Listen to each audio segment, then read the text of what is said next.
paz. Eu quero convidar você a abrir sua Bíblia lá em Gênesis capítulo de número 16. Nessa noite, queridos, o tema dessa mensagem, apesar do anacronismo que irei usar bastante, quero dar como tema os perigos do jeitinho brasileiro. Obviamente que esse texto não fala em hipótese alguma sobre jeitinho brasileiro, que surgiu séculos depois, mas eu quero nesta noite usar dessa licença para, sempre que me referir a jeitinho brasileiro, que você possa entender que é um sentido anacrônico. Meus queridos, eu confesso para os irmãos que, vivendo em um país em que constantemente somos alvos do jeitinho brasileiro, nós acabamos também em alguns momentos exercendo esse tipo de prática, né? Eu lembro que uma vez eu estava em uma igreja, não era presbiteriana, e o pastor estava pregando, e o pastor foi falar sobre o cuidado de Deus pela vida dele, e acabou citando como cuidado de Deus esse jeitinho brasileiro. Ele contou a história que um belo dia chegou em casa e estava ali isso aconteceu em Brasília, estava a SEB, que é a companhia elétrica de Brasília, pronta para cortar sua energia, por falta de pagamento. E ele lembrou que tinha um amigo dele que era chefe na SEB. Ligou para o amigo dele e falou assim: olha, não paguei a conta, tem como você não dar um jeitinho aqui para que não corte minha energia? E de fato isso aconteceu. Esse amigo dele era chefe, ligou para aqueles homens que estavam ali para cortar a sua energia, e isso acabou sendo impedido. E ele dizendo aquilo como se fosse algo extremamente moral, dizendo: viu, Deus cuidou da minha vida, impedindo naquele momento de que a luz fosse cortada. Na verdade não, na verdade o que aquele pastor infelizmente queria dizer é aquilo que nós conhecemos como jeitinho brasileiro, ou seja, de certa forma é um improviso ou informalidade com o qual nós brasileiros conseguimos resolver situações negativas. Essa expressão, jeitinho brasileiro, tem tanto o sentido positivo quanto o sentido negativo. O sentido positivo diz respeito à nossa informalidade em muitos assuntos que deveria ser um pouco mais sério. O sentido negativo é porque está sempre atrelado a métodos incorretos de resolver problemas. E eu quero lhe falar que nesse texto aqui em especial, Gênesis 16, nós vamos ver o jeitinho brasileiro, a tentativa humana de resolver problemas por vias erradas, algo que tanto Abraão como Sarai experimentou. Entenda que aqui em Gênesis 16 nós estamos em um momento em que, em uma peregrinação de fé, esse casal que começa a sua peregrinação lá em Gênesis capítulo 12, aqui eles vão colher frutos de buscar os atalhos humanos em vez de seguir confiando nas promessas de Deus. Gênesis capítulo 15, um capítulo antes do 16, nós vamos ver que novamente aquilo que Deus faz com Abraão no capítulo 12, capítulo 15 ele faz novamente, ou seja, ele promete novamente, ele reafirma a promessa de que daria um herdeiro a Abraão, e que dessa descendência ele teria inúmeros outros filhos, nações e multidões. Gênesis 16, queridos, nós vamos ver que essa promessa ainda não havia sido cumprida.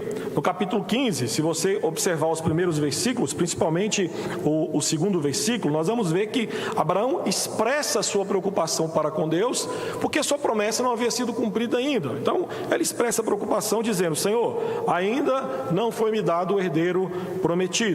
Aqui no capítulo 16, nós vamos ver essa mesma preocupação de não ter dado ainda filho, não ter cumprido a sua promessa na pessoa de Deus. Nós vamos ver pela perspectiva de Sarai, como que Sarai observou essa ausência do cumprimento divino de dar um filho a seu esposo Abraão. Então aqui, de certa forma, algumas questões são levantadas, principalmente por parte daqueles que fazem parte do enredo aqui. Será que haveria um herdeiro? Será que ainda haveria um futuro? Será que o Deus que fez a promessa no capítulo 12 reafirmou no capítulo 15? Será que esse Deus ainda pode ser confiado? Pode ser confiável? Então, o homem que teve a sua fé acreditada como justiça, alguns capítulos antes, em Gênesis 16, torna-se um peão em uma trama indecorosa, criada por Sarai para lhe dar aquilo que Deus havia prometido lhe dar, que era justamente um herdeiro. Então aqui em Gênesis 16, nós vamos ver um doloroso jeitinho, um jeitinho brasileiro, que Abraão e Sara tomaram em sua jornada de fé. E nós vamos ver os resultados disso.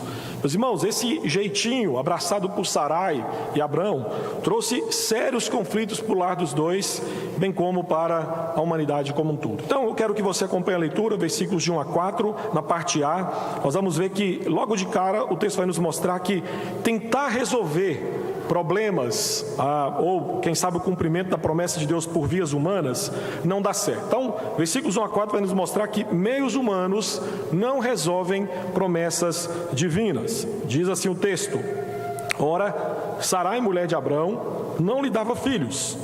Tendo, porém, uma serva egípcia, por nome Agar, disse Sarai a Abrão: eis que o Senhor me tem impedido de dar à luz a filhos. Toma, pois, a minha serva, e assim me edificarei com filhos por meio dela. E Abraão anuiu ao conselho de Sarai. Então Sarai, mulher de Abrão, tomou Agar, egípcia, sua serva, e deu-a por mulher a Abrão, seu marido, depois de ter ele habitado por 10 anos na terra de Canaã. Ele a possuiu e ela concebeu. Gênesis 16, se você observou bem, mostra que já havia se passado 10 anos desde a promessa de Deus a Abraão, e de certa forma, tanto Abraão quanto Sarai estavam envelhecendo. Então entenda que a esterilidade de Sarai, queridos, nesse contexto aqui, nesse contexto cultural, era uma tragédia. Porque a mulher que não podia dar filhos nos dias em que Gênesis 16 foi escrito, essa mulher era vista como uma amaldiçoada por parte de Deus. Então, para Sarai, a flor, queridos, estava murchando. O tempo de gerar filhos estava se esgotando. E, de certa forma, o quarto preparado para receber aquela criança prometida ainda continuava dolorosamente vazio. Outro ponto importante é que Sarai sabia que Deus havia prometido um herdeiro a Abrão. Mas um ponto interessante é que nada, queridos, de Gênesis 12 até Gênesis 16, fala que a mãe seria Sarai. Além disso, segundo a tradição rabínica, a esterilidade era motivo para um divórcio depois de um período de 10 anos de casado. Então, de certa forma, Sarai poderia, aqui nesse texto, estar com receio de ser substituída por Abrão. Então, dessa forma, Sarai resolve usar o método humano para resolver aquilo que Deus havia prometido ao seu marido, que era justamente lhe dar um filho. Naquela cultura, meus irmãos, uma mulher estéril, ela conseguia dar descendência ao seu marido através de servas. Então, por meio de Agar, se você observar bem o versículo 2, você vai ver que essa é a ideia de Sarai. Ou seja, por meio de Agar, Sarai conseguiria dar um filho a Abraão. Ela diz: toma, pois, minha serva, e assim me edificarei com filhos por meio dela. Entenda que aqui Sarai seguiu a solução que era culturalmente aceitável. Só que o grande problema é que essa solução era baseada na cultura que a cercava e não naquilo que Deus havia lhe dito. Sarai, queridos, pensou que a solução para a esterilidade dela ou do seu marido estava na sua serva. Ela pensou que a sabedoria humana seria capaz de resolver uma aparente demora da parte de Deus. Mas há um outro fator interessante no versículo 2, que a motivação dessa mulher de Sarai era ainda mais espúria, porque, de certa forma, o versículo 2 revela um certo ar de raiva, de mágoa para a pessoa com Deus. Era como se ela estivesse dizendo: olha, o Senhor me impediu de gerar filhos, então, Abrão, vai para minha serva e ela cuidará de fazer aquilo que Deus ainda não fez, que é lhe dar um filho. O texto nos fala, queridos, que diante dessa proposta, Abraão fez-se de surdo diante daquilo que Deus havia prometido. E o texto fala que ele anuiu com essa proposta de Sarai, ou seja, ele abraça a proposta de Sarai. Ele não havia recebido, é fato, desde Gênesis 12, instruções divinas para se relacionar com outra mulher que não Sarai, para ter um filho. E novamente, o que nós vamos ver, queridos, é que assim como Sarai, Abraão seguiu as convenções culturais dos seus dias e não a palavra do Senhor. Meus queridos, tomar uma concubina era um costume socialmente aceito naquela época. Então, essa ideia aqui de Sarai parecia ser acertada, porque através dela, queridos, Abraão viria o cumprimento da promessa divina em ter realmente um herdeiro. O que nós temos que enxergar aqui, queridos, é uma grande realidade, é que pés perfeitos não trilham os caminhos da fé. Meus irmãos, um herói da fé como Abraão caiu. E eu quero lhe falar que conosco não é diferente. Muitas vezes, motivados pela impaciência, nós buscamos resolver nossos problemas por meio de outras fontes que não a fonte dada por Deus. Nós recorremos ao jeitinho brasileiro porque trilhar os caminhos de Deus, às vezes, é trilhar o caminho da espera, é trilhar o caminho da paciência, é trilhar o caminho da dependência. E o triste é que sempre que fazemos isso, percebemos, às vezes tarde demais, que esses atalhos que nós tomamos pensando que vai dar certo, que vai resolver os nossos problemas, na verdade, queridos, se tornam em armadilhas espirituais. Abraão, queridos, aprenderia que em tudo o que o homem faz sem Deus, o homem fracassa ou alcança o sucesso de forma sombria. Então, Abraão e Sarai aprenderiam na prática que jeitinhos humanos nunca promovem os propósitos divinos. Além disso, na parte B do versículo 4 até o versículo 6, e depois no versículo 12, há um segundo ponto que penso com você aqui nessa noite, que esse jeitinho humano para resolver promessas divinas precipitam uma cadeia de eventos trágicos. Olha o que diz o texto, a partir da parte B, do versículo 4. Vendo ela que havia concebido, foi sua senhora por ela desprezada. Disse Sarai a Abraão: seja sobre ti a afronta que se me faz a mim. Eu te dei a minha serva para possuí-la. Ela, porém, vendo que concebeu, desprezou-me. Julgue o Senhor entre mim e ti. Respondeu Abraão a Sarai: a tua serva está nas tuas mãos. Procede segundo o melhor te parecer. Sarai humilhou-a e ela fugiu de sua presença. Ande um pouquinho mais, no versículo 12, quando o anjo do Senhor faz então uma promessa a Agar sobre o filho que dela nasceria, que é Ismael, dizendo: ele, Ismael, será entre os homens como um jumento selvagem, a sua mão será contra todos e a mão de todos contra ele, e habitarei fronteiro a todos os seus irmãos.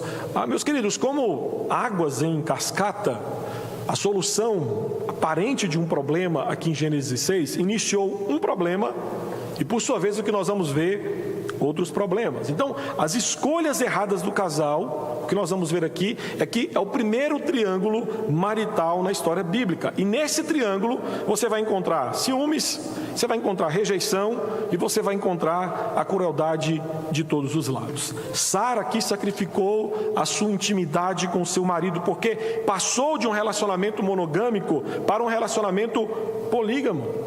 Meus irmãos, Sara, pensando estar agindo por amor, na verdade aqui faz violência ao amor, porque ela entrega o seu marido a uma outra mulher. E aqui o que se torna ainda mais irônico é que alguns capítulos antes, lá no Egito, Abraão, de forma infiel ao Senhor, entrega Sarai a Faraó. Agora aqui em Canaã, desconfiada, o que nós vamos ver é o contrário. Nós vamos ver que Sarai entrega o seu marido Abraão à sua serva egípcia.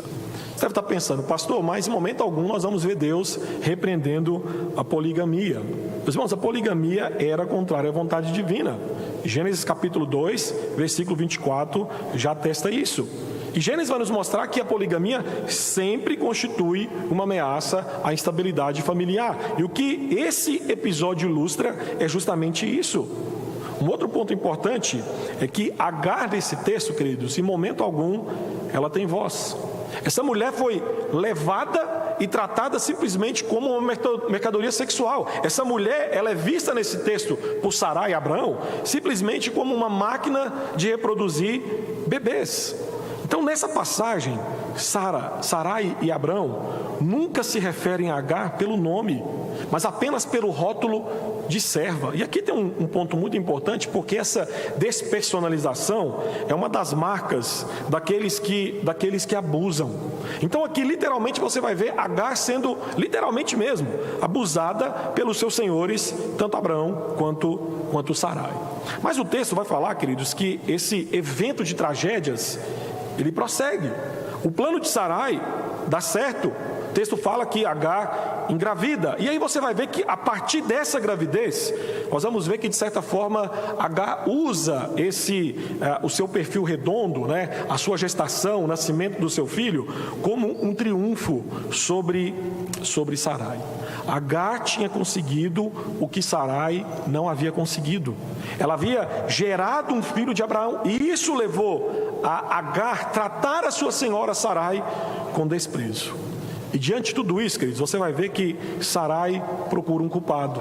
E obviamente que o texto fala que ela culpa o seu marido Abraão. Logicamente, Sarai estava errada em colocar toda a culpa a Abraão, porque afinal, tudo partiu dela.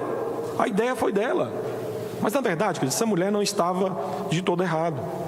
O chefe do lar era Abraão. Deus havia falado com ele e não com Sarai. Então, Abraão nunca deveria, diante da fé que ele tinha em Deus, permitido que essa situação viesse a se concretizar. De certa forma e por inferência, Abraão foi responsável por aquilo que Sarai estava sofrendo. Porque na hora desse homem agir como homem, Abraão novamente aqui, a despeito do que havia feito no Egito, entregando a sua esposa, ele age como menino. Ele deveria ter nesse texto, queridos, assegurado Sarai do seu amor, deveria ter aceitado toda a responsabilidade, deveria ter tratado até mesmo de forma gentil e fraterna Agar. Mas lamentavelmente, Abraão nesse texto, queridos, busca a solução na cultura e não em Deus. Aqui você vai ver que a ordem de Abraão é: olha, pega Agar, Sarai, e faz o que você quer. E aqui ele se esconde atrás do Código de Hammurabi, a lei 146, que estipulava que se uma concubina reclamasse igualdade com a sua senhora por ter gerado filhos, a senhora poderia simplesmente expulsá-la de casa.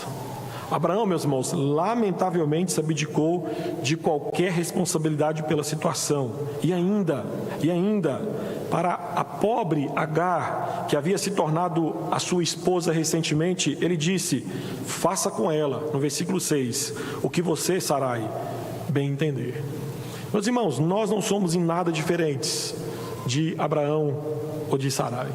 Porque desde a queda do Éden, nós gostamos de nos justificar. E constantemente nós estamos dando desculpas ou acusando os outros por causa dos nossos fracassos espirituais. Então Sarai acusa Abraão por toda aquela confusão. E Abraão queria que Sarai assumisse sozinha a responsabilidade pelo que tinha acontecido. E você vai ver no versículo 6 que de fato Sarai assim o fez. O texto fala que Sarai lidou duramente com Agar, levando-a a fugir. E aí você olha e fala assim: pastor, coitadinha de Agar, coitadinha de Sara, coitadinha de Abraão. Meus irmãos, não. A realidade mais triste nesse episódio é que não há nenhum personagem honrado. Abraão foi passivo e indiferente para qualquer uma dessas duas mulheres. Ao mesmo tempo, você vai ver que nenhuma dessas mulheres teve compaixão uma pela outra. E quando você olha para essa tragédia toda, você começa a pensar que tudo isso começou quando pessoas de fé começaram a desconfiar da palavra de Deus. Os problemas tomaram forma quando eles decidiram que Deus precisava de ajuda para cumprir a sua palavra. Só que essa cadeia de tragédias, ela continua. E lá no versículo 12, na bênção proferida pelo anjo do Senhor a Agar, demonstra que o filho que Agar estava gerando seria um problema contínuo para os descendentes de Abrão para Israel. O texto fala que Ismael seria como um jumento selvagem, no versículo 12, aqui no sentido de ser um beduíno livre, alguém que viveria em conflito perpétuo com os povos que estavam ao seu redor. E aqui o que é mais fascinante é que a promessa a Ismael é separada da promessa da terra que Deus havia prometido a Abrão. Até certo ponto, queridos, aqui, esse filho de Abraão, Ismael, seria uma sombra, quase que uma paródia de seu pai, com seus 12 descendentes notáveis. Quando nós chegamos lá em Gênesis 25, mostra que Ismael gerou 12 líderes tribais que se tornaram uma antítese espiritual para as 12 tribos de Israel. E, meu querido, a história comprova que a descendência de Ismael se tornou um espinho para os descendentes de Isaque, para o povo de Israel. Os conflitos existentes entre árabes, descendentes de Ismael, e os judeus, descendentes de Abraão e de Isaque, começou com esse jeitinho aqui em Gênesis 16. Abraão e Sarai, meus queridos, não imaginavam que essa decisão de Gênesis 16 originaria em um conflito que tem se estendido aí por séculos, derramando oceanos de sangue. Abraão geraria um homem selvagem em vez de um filho da graça, e isso apenas evidencia quão trágico e sangrento o pecado é. E o que é ainda mais irônico é que nos versículos 15 e 16, que nós iremos ler daqui a pouco, mostra que o filho de Agar, que foi planejado para ser filho de Sarai, nesse texto, queridos, por 3 vezes, ele é descrito como filho de Agar e não como filho de Sarai. E a Bíblia vai nos mostrar, ainda decorrendo o Gênesis, principalmente no capítulo 21, que essas duas mulheres nunca se dariam bem. E não havia nada que Abraão pudesse fazer para mudar isso. E esse conflito cresce e alcança o seu ápice lá em Gênesis 21, com o nascimento de Isaque. Meu irmão, entenda e enxerga aqui que o pecado sempre complica tudo em nossa existência. E eu lhe digo que os efeitos, geralmente, são duradouros. Alguns pecados são tão graves que os resultados parecem que nunca serão restaurados nessa vida, porque constantemente aquele pecado que cometemos outrora causa dor à nossa existência. Essa é a realidade que esse casal desfrutou. Mas nos versículos 7 a 16, eu gostaria que você acompanhasse comigo a leitura.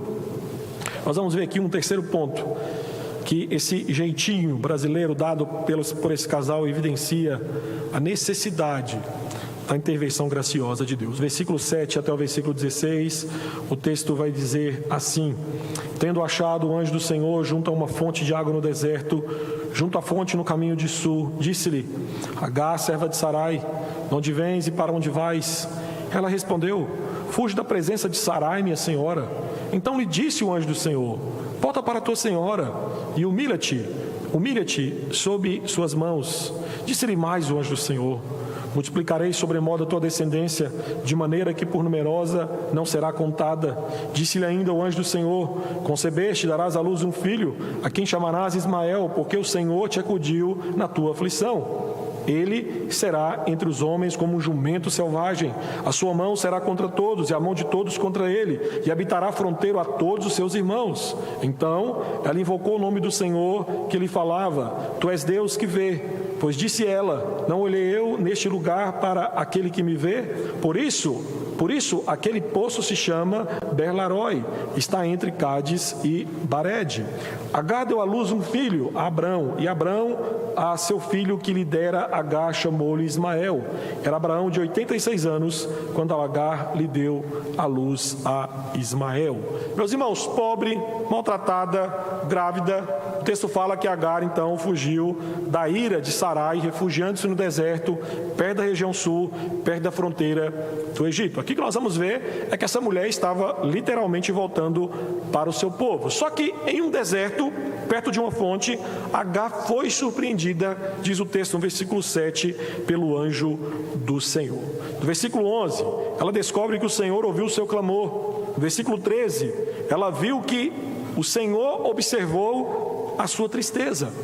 Essa mulher então maravilha-se com a graça daquele que teve misericórdia dela. E embora ela fosse considerada uma serva expulsa de casa, o texto nos mostra que ela recebeu o cuidado e o amor de Deus. E este cuidado gracioso é demonstrado por Agar ser a única matriarca a receber uma promessa de Deus, de que ela teria muitos descendentes. Seus descendentes seriam incluídos nos descendentes de Abraão, tão numerosos quanto as estrelas. E aqui, após ter profetizado a glória matriarcal de Agar, O Senhor então profetiza sobre o gênero, sobre o nome, sobre o caráter e sobre o futuro do seu filho.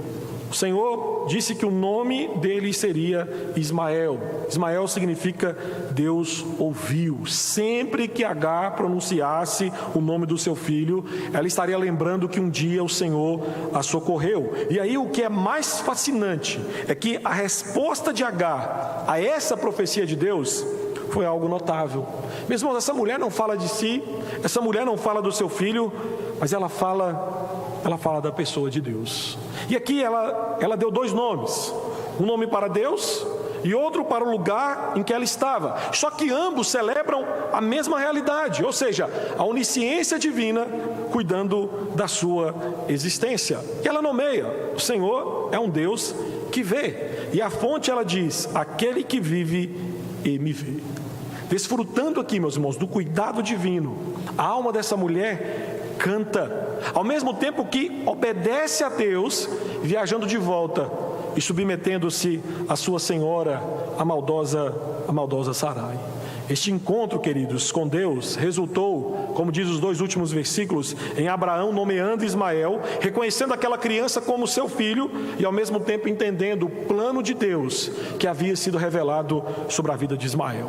Agar, meus queridos, nessa passagem, aprendeu que a graça de Deus é o braço divino que se estende e nos socorre nos desertos mais sombrios da nossa existência. No lugar em que nós caímos, em que nós muitas vezes fugimos de tragédias, meus irmãos, nesses momentos, o único braço capaz de nos tirar de lá é o braço gracioso de um Deus que tudo vê e de um Deus que nos conhece e sabe onde estamos e como estamos. Essa é a realidade desfrutada por Agar.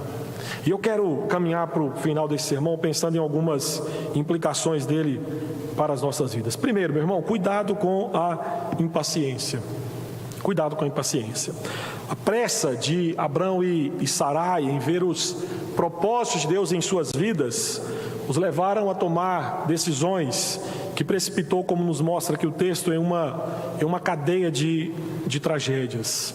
Esta história bíblica nos mostra que uma atitude de impaciência e desconfiança para com a pessoa de Deus é extremamente danosa. Meu querido irmão, por vezes o nosso coração fica ansioso para ver as coisas acontecerem, e até nos cansamos de esperar em Deus agir, porque nós queremos ver Deus removendo, parece que cada obstáculo da nossa existência de forma imediata. Talvez você que está aqui nessa noite, você tenha andado ansioso por querer ver, quem sabe, o seu filho se livrando da dependência química. Quem sabe a sua ansiedade e impaciência é porque há tempos você tem orado para Deus restituir o seu lar e até agora nada. Ou quem sabe você só quer que Deus lhe dê alguns dias de descanso e refrigério depois de tantas lutas e sofrimento, e parece que Deus continua sem lhe responder. No entanto, diante desta realidade, muitas vezes nós nos vemos presos em um beco sem saída, sem qualquer perspectiva de ver as nossas esperanças, os nossos desejos se realizando. Em momentos como esse, queridos, nosso coração muitas vezes nos pergunta: o que devo fazer diante da lentidão de Deus em cumprir a sua palavra? O que devo fazer diante da aparente demora de Deus? Meu irmão, tome cuidado. Cuidado, porque em momentos como esse, o nosso coração, que é enganoso, dominado pela impaciência, pode tomar decisões e caminhos totalmente equivocados. O nosso coração, a nossa alma precisa entender que Deus não é lento e Deus também não está com pressa em resolver os nossos problemas. Eu lembro que a minha filha, a Adele, no final do ano passado, descobriu que o dia 5 de fevereiro era o seu aniversário. Meus irmãos, que luta travada foi lá em casa, porque todo dia a Adele acordava e falava assim: papai, já chegou dia 5 de fevereiro? Meus irmãos, foi uns 4 meses desse jeito, todo dia: papai, hoje é 5 de fevereiro? Papai, é amanhã? Frequentemente, queridos, nós agimos como crianças impacientes em nossa relação para com Deus. Nós ficamos o tempo todo perguntando para Ele: E nós queremos que o Senhor responda, não no tempo dele. Nós queremos que o Senhor responda no ato da nossa pergunta. Então compreenda que, como um pai paciente, Deus espera o seu tempo, sem demorar nem se apressar, até que tudo esteja pronto. Então, em nenhum momento antes e nem depois, Ele dá as boas coisas que nos prometeu. Lembre, a Bíblia fala que na plenitude dos tempos, Ele enviou o seu Filho Jesus Cristo. Meu querido, a fé em Deus nos leva a confiar no Senhor, mesmo quando nenhum dado presente possa nos passar qualquer tipo de segurança. E nunca se esqueça de que as melhores notícias vêm sempre da boca de Deus e nunca é fruto da nossa impaciência. Então a palavra do Senhor para nós nessa noite é: aquiete o seu coração e saiba que Deus é aquele que vê tudo o que nós estamos passando. E no tempo dele, do jeito dele, da forma dele, as coisas são realizadas. Uma outra aplicação desse texto para nós nessa noite, meu querido irmão e irmã, cuidado com os atalhos propostos por Satanás. Cuidado. Meu querido, facilmente nos esquecemos de que a tentação pode vir de qualquer lugar, mesmo dentro do nosso próprio círculo familiar. Nós temos uma tendência, às vezes, hollywoodiana, né, que nós esperamos, às vezes, que o diabo ou o mundo nos ataque como é descrito na televisão, como se fosse um leão rugindo, né, mostrando as suas garras, assustador, feio. Mas, de certa forma, nós nunca esperamos que a tentação apareça como um anjo de luz. Nós nunca esperamos que a tentação apareça com a face linda. Nós nunca esperamos que a tentação apareça com a sua voz suave por meio de pessoas que nós amamos. Meu querido, Satanás fez isso com Abraão ao usar Sarai. Satanás fez isso com Jesus quando usou a voz dos discípulos para tentá-lo. Compreenda que todas as propostas de Satanás parecem sensatas. Elas parecem realizar o propósito de Deus por meio de um jeitinho, por meio de um atalho. Lembre-se que lá no deserto, Satanás ofereceu alguns atalhos para Jesus. Jesus, em vez de morrer de fome, transforme essas pedras em pães. Ou jogue-se do alto do templo, mostrando ser aquele que vem gloriosamente sobre as nuvens. Só assim as pessoas não o desprezarão como um ser humilde sem poder. Ou ainda, tome posse logo do seu trono. Melhor você subir logo no trono do que trilhar o caminho da cruz. Mas a Bíblia fala que Jesus Cristo rejeitou todos estes atalhos. Entenda que se você aceitar os ardis tentadores de Satanás, logo você vai descobrir, como Abraão, que o atalho não leva para onde você deve ir. Meu irmão, jeitinhos na vida espiritual podem encurtar o caminho, mas não nos levam necessariamente para onde devemos ir. Jeitinhos podem ser sedutores, mas não demonstram o que de fato é, porque a tentação é sedutora, mas a tentação consegue esconder o seu poder destrutivo. Por isso, feche os seus ouvidos para a voz doce e suave da tentação. Não escute Satanás dizendo para você: jovem, é só mais um amasso. Empresário, sonegue só mais uma vez. Minta só mais uma vez.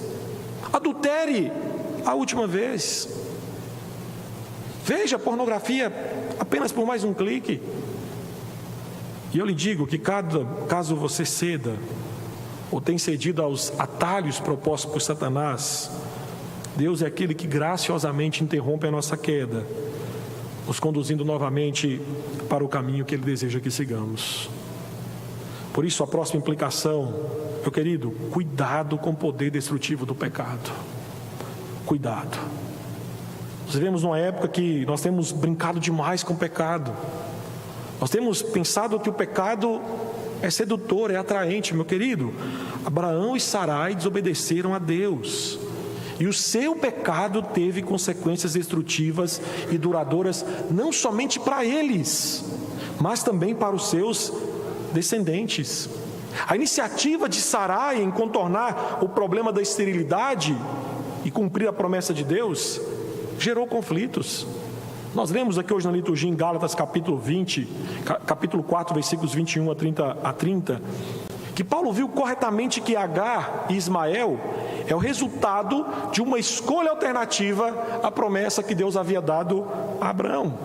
Tanto Agar quanto Ismael, lá em Gálatas capítulo 4, são ilustrações visíveis de que, em curto prazo, a iniciativa à parte de Deus não é a melhor rota para se transitar. Pensa aqui comigo, quanta destruição espiritual, moral, material o pecado tem causado ao longo das eras. Meu querido, o pecado, através da sua concepção, como diz Tiago, gera no homem morte e destruição. O pecado tem o poder de destruir a espiritualidade de uma igreja por gerações.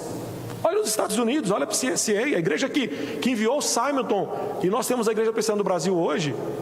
É uma igreja que está afundada em pecado e literalmente morta espiritualmente falando. O pecado tem poder, queridos, de destruir vidas e famílias honradas. Quantos de nós que estamos aqui não conhecemos histórias da nossa família ou de pessoas próximas a nós que tiveram as suas vidas devastadas, porque às vezes, por um segundo, achou o pecado extremamente atrativo. Mas esse texto, queridos, nos mostra, e a Gênesis nos mostra essa realidade, a Bíblia nos mostra como um todo, que a história de Abraão não terminou em fracasso. Meus irmãos, nós não nos lembramos desse homem como um homem que falhou, mas como um homem de fé. E a razão para isso está um capítulo antes do capítulo 16, que é o capítulo 15. Deus é fiel, mesmo quando somos infiéis a Ele. A justiça, queridos, de Abraão não veio de si mesmo, nem da sua fé, mas do Deus em quem a sua fé se apegava. Foi por isso que o erro de Abraão não frustrou o plano de Deus. Deus tinha entrado em aliança com Abraão e tinha jurado tomar sobre si toda a maldição pela desobediência de Abraão.